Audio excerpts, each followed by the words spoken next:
The dollar and markets improve. Is it confidence or printing? Let's have a look. Hello everyone, Florian.Heise here, and welcome to another episode of HeiseSays. I thought we'd have a look at this article from news.com.au regarding the dollar swinging higher as apparently confidence has returned to the market. Now this is written a few days ago on the 17th when the dollar hit 64.7 US cents, the Australian dollar.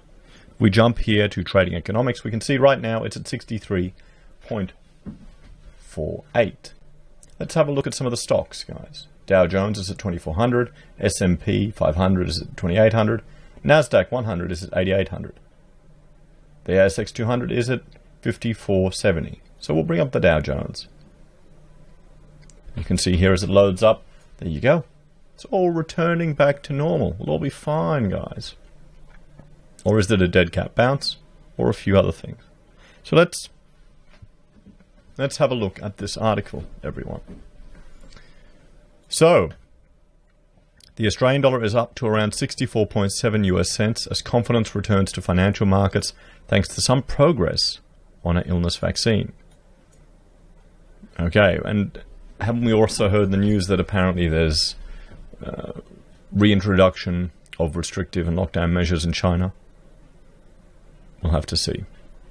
The Australian dollar is trying to end a turbulent week on a firmer note as risk sentiment returns, while the bond market absorbed record government borrowing with aplomb. The Aussie had rebounded 0.6% to 63.7 US cents, having slipped as far as 62.64 US cents on Thursday.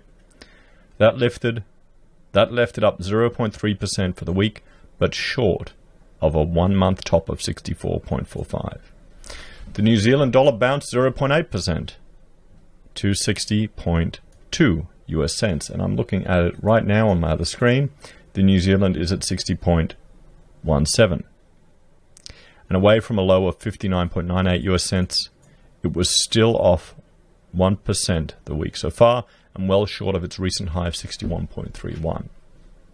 Now remember, when all of our little currencies here on the edge of the world, when they start becoming more valuable, one also has to ask, is the dollar falling? The US dollar? Is the demand for it decreasing? Or is something else going on? Is money printer going brr? We'll have to see. Risk sentiment had got a boost overnight from a report an experimental drug had shown encouraging results in treating the illness patients, though all the data had yet to be analyzed. I mean, do we really think that the market... Well, yeah, okay, the market is going to respond to things like that. It's purely emotional based, and people are positioning to take advantage of it. I still think it's got more to do with just the stimulus spending coming out of the US and where all that money is going. The QE that we're having all over the world now. It's not even mentioned in this piece. Sean Callaway, an FX strategist at Westpac, said the Aussie had rallied further than he had expected, but suspected it would be dragged back towards 60 cents by way of brutal economic data in coming weeks. Over the past month, US equities and AUD/USD have carved out a V-shape that seems to match investor hopes that the global economy's deep decline in Q2 will be followed by a sharp recovery, he said. Or is it a dead cat bounce? Or are they just investing on hope? Or is it just because they're positioning themselves to take advantage of Fed money printing? But even with glimmers of hope in slowing illness infection rates, genuine recovery in economic activity, employment and profits, it's looking more like a hockey stick shape. Reserve Bank of Australia will offer its latest take on the outlook next week when Governor Philip Lowe gives a speech and a conference call on the economy. The central bank should be pleased with how its new quantitative easing campaign has gone so far, managing to keep 3-year bond yields down near its target of 0.25%, even while sharply scaling back the amount of debt it buys. Having started in late March by purchasing $5 billion a day on Friday, it was down to just $750 million a day. That was all the more impressive given Australia's government was borrowing massive amounts of cash, with a record $13 billion of a new 2024 bond sold on Wednesday. Yields on 10-year paper have also eased to 0.88% from a high of 1.03% early in the week, even as the RBA chose not to buy as much long-dated paper as dealers had been hoping for. So let's have a look at this chart. So this is the Board of Governors of the Federal Reserve System.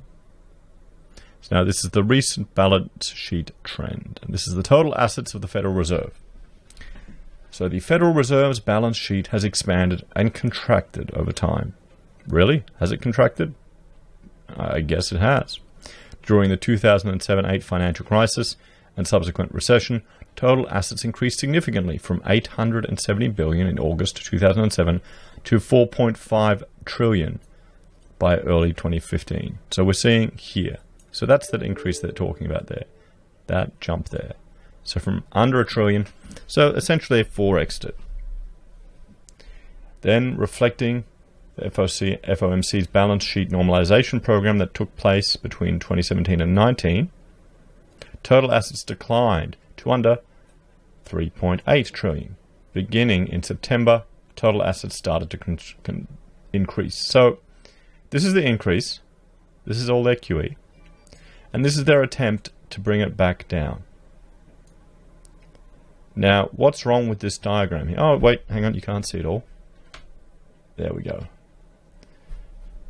This is their attempt to bring it back down. Look at this. So they've shot it up here, an insane amount, and then they attempted to bring it down. And look what's just happened recently. Just this slight increase. Look at that. Look at that. Do you think that might be having an impact on the market? Do you think all of this increase, this buying by the Federal Reserve, it might be having an impact in, I don't know, the stock market over there, other markets over there? Maybe it's decreasing the value of their dollar, and we're seeing that reflected in some other currencies around the world. Do you think this is going to have an impact on their purchasing power? If you're an MMT proponent, how much taxation are they going to have to do to reduce the heat on the economy? So do you think it's confidence, guys? Or do you think it's money printer go brew? You think they're just printing more and more money? And Australia's doing a good job. We're not printing as badly as others. But you have to remember the bad economic data hasn't come out yet. Here in Australia, if you look at the Roy Morgan employment figures, and I had a viewer send me a screenshot that has actually gotten worse since when I made my last video.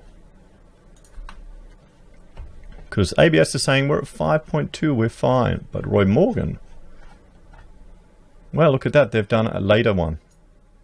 16.8.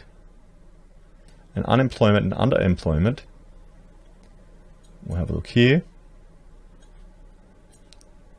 is at 27.4. Now, why do they have the capacity to do a late survey and the ABS doesn't? You'd think the ABS would be the masters of this. Why is the government falling behind? What do you think, everyone? We'll have to see. So, confidence or money printer? Let me know your thoughts and opinions in the comments below, everyone. Thank you all for watching. Where do you think this is all going to end? We'll have to see. Can they ever return to normal? Is it ever going to be possible for the Fed to return to normal? Is it ever going to be possible for the Reserve Bank and all these other countries to stop with the insane amount of money printing they're doing? Well, MMT may be the future, guys. This is just one part of their arsenal. Let's have a look. Anyway, thanks all for watching. Please like, share, and subscribe to the channel. If you're a fan and you want to support us, there are a few ways you can. You can join the channel on YouTube or on Patreon for a small monthly fee. You can support the channel via using our affiliate links at Amazon or eBay, or Independent Reserve and Kucoin. You can buy a merch from Teespring or HeiseSays. You can send us gold using Gold Pass, or you can support us via PayPal. Thanks everyone, have a great day, and I will see you all in the next video. Bye for now.